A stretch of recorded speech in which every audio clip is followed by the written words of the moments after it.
Hello, I'm Chris Gubber, and today I'm going to be talking about, tonight rather, I'm going to be talking about Terminator 2.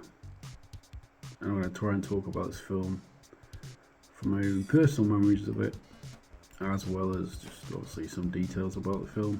Most people who watch this will have undoubtedly seen the film because it's obviously a classic of the sci-fi canon.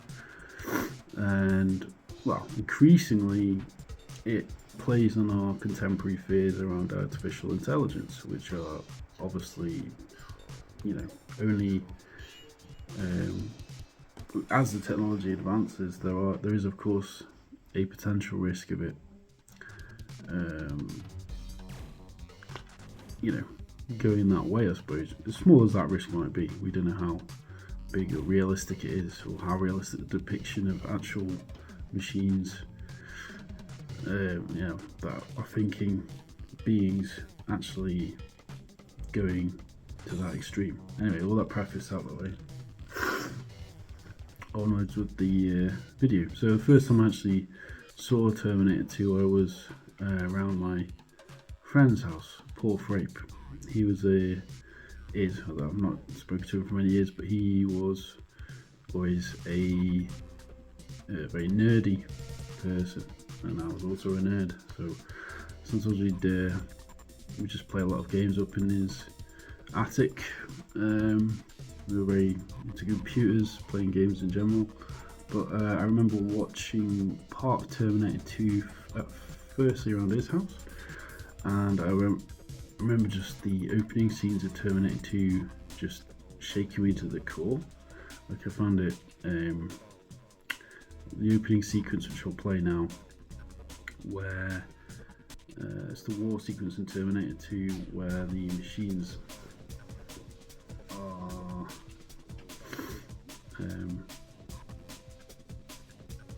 at war with the resistance.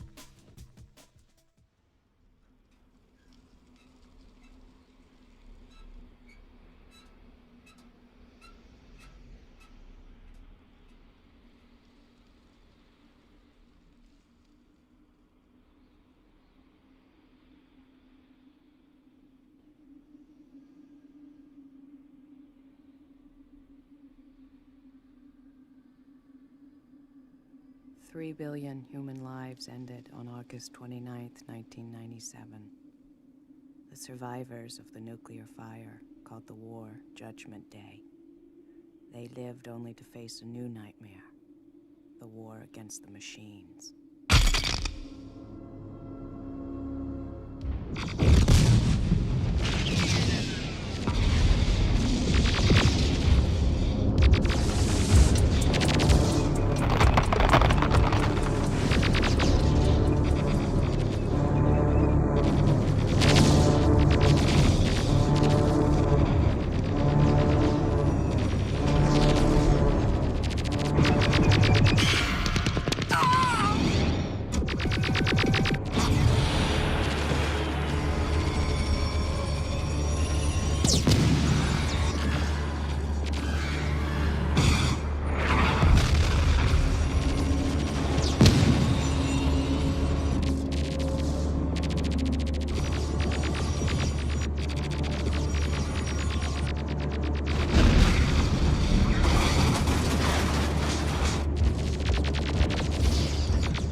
The computer which controlled the machines, Skynet, sent 2 Terminators back through time.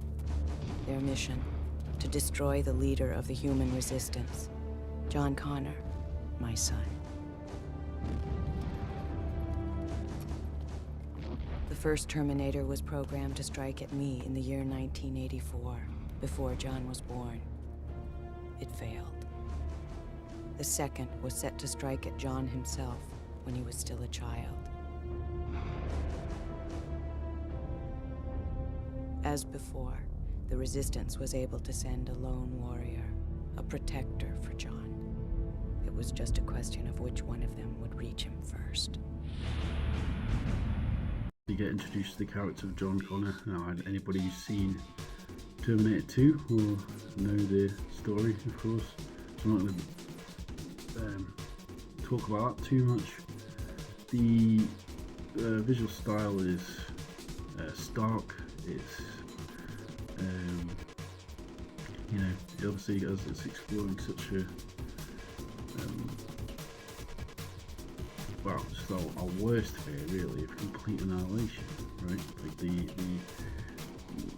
Like we're all haunted by that idea, and also partly I think a lot of it probably came from the Cold War, the fear of the Cold War that had just happened in the real world, really, which in the 80s and 90s wasn't really occurring, but it's still, those fears still linger, and are even more contemporary today, of course, because of what's going on. We are in a sort of new Cold War era in some respects, though it is more of an information war as the term that's applied. Strobe light burning right through my eyes. Somehow I can still see.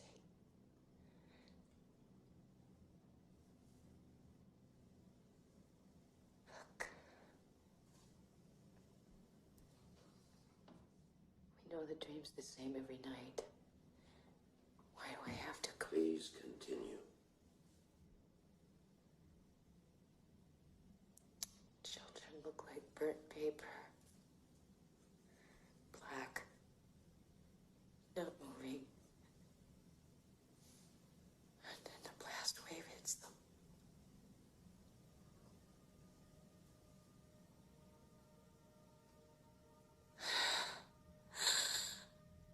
And they fly apart like leaves. Dreams, cataclysm, the end of the world are very common. It's not a dream anymore, it's real. I know the date it happens. I'm sure it feels very real to you. On August 29th, 1997, it's gonna feel pretty fucking real to you, too. Anybody not wearing 2 million sunblock is gonna have a real bad day. Get it? God, you think you're safe and alive? You're already dead. Everybody. Him, you're dead already. This whole place, everything you see is gone. You're the one living in a fucking dream, Solomon, because I knew it. Which is quite haunting for me, because I actually painted a painting called Information War in 2016. So in some respects, I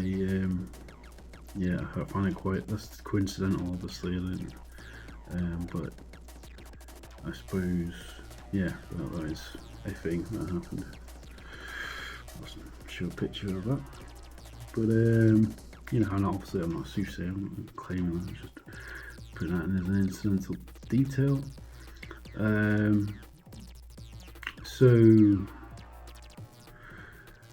obviously Arnold Schwarzenegger returns as the Terminator, and plays a cold but warm-hearted robot android. He shows the warm, empathetic side of an artificial intelligence, a killing machine that's been repurposed by John Connor himself to in the future, because obviously there's a time travel theme going on in Terminator 2.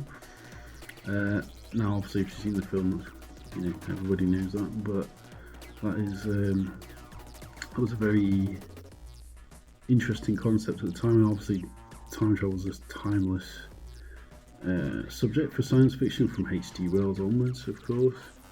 The concept of time travel has been a canon of, it's a staple in the canon of science fiction literature in general, and also like media as well.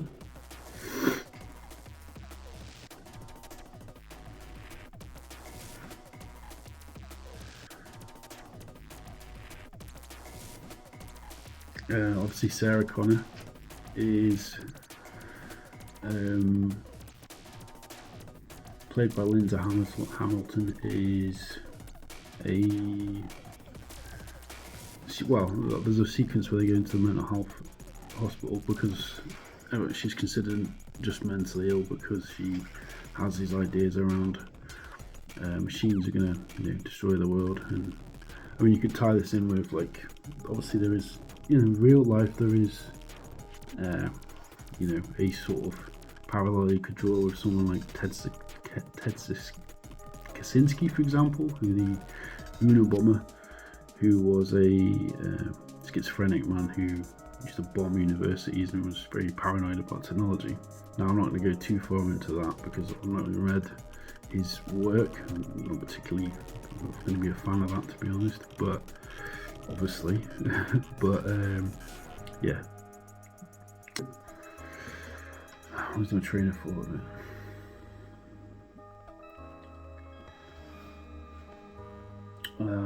Of course, this Terminator 2 was the first film which was an introduction of liquid metal into the Terminator series, which is, again, a horrifying concept. The idea that a machine could, I don't know if it actually work in real life, to be honest. I'm not planned on that really, but I'm not exactly sure how that would even function. But basically, his elements can go into liquid. This was also explored in the third film as well. The effects were extraordinary for the time. It was one of the first films that really used CGI effectively, but it also has an interesting mix of, I guess, like analog special effects. Like, you've got the Terminators themselves are actually, I don't know how they did it actually. I guess they did a combination of miniatures and like really good editing basically. But it is definitely a feature of the film that is brilliantly utilised, I'd say. Obviously, most people from the 90s will have seen this film. It is a classic. It is considered like in a lot of science fiction films, you have the first film which is sort of sets the precedence, and then you have the second film which is usually more action orientated. You have the same thing in science fiction films with Alien and Aliens, which, to be honest, I consider that's the Aliens in terms of the Alien films, because the first one is just brilliant, timeless, and the second one is just that, but like with a bit more action basically. The third film, probably good, but then the series has regurgitated the same thing really again for years now. But sort of similarly with the Terminator series, I think too, there has been some decent. I did quite like the Sarah Connor Chronicles, actually, to be fair, from what I watched of that. That was quite good. But the magic has never really been captured in the same way, I don't think, by any of the serials or offshoots, I guess, of Terminator Dark Fate is coming back soon. That might be quite good, but then I thought, this is just more a general comment and then I'll end the video. Christian Bale's John Connor was also quite good. The adult John Connor in Terminator 2 isn't really shown on screen that much. He's only really shown in the opening sequence of the film. Most of the film obviously centers around John Connor as a young man, played by Edward Furlong, in an iconic role, probably one of his most iconic roles, I suppose. He's brilliant in that. Like, he was only, I think, I don't know how old he was now, like 15, 14 years old. And, he's like sort of plays this computer hacking teenager, but obviously got a difficult background because of his mother being in an asylum or a mental ward. But anyway, that's just stating the obvious. I'm going to leave the video at that because it's only 10 minutes long. Obviously, everybody needs to watch Terminator 2 at some point in their life if they're a fan of science fiction. There's been some interesting things you can just like chew on, at least in terms of the thoughts I've had there. Like and subscribe to this channel if you like this. And also I'll do a little announcement actually. So I've got a new book out called Man versus Machine, which is an experiment in writing alongside AI in collaboration with AI. As a science experiment, so it's an objective science experiment to see if it helped with my writing process. That is available now on Amazon via Alien Rabbit. You can also subscribe to, which is a publishing company I run with a few other people. With that, I'll just say, yeah, have a good evening, and that's it. It's alive! It's alive! It's alive! It's alive! It's alive! In the name of God, now I know what it feels like to be God.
Bye.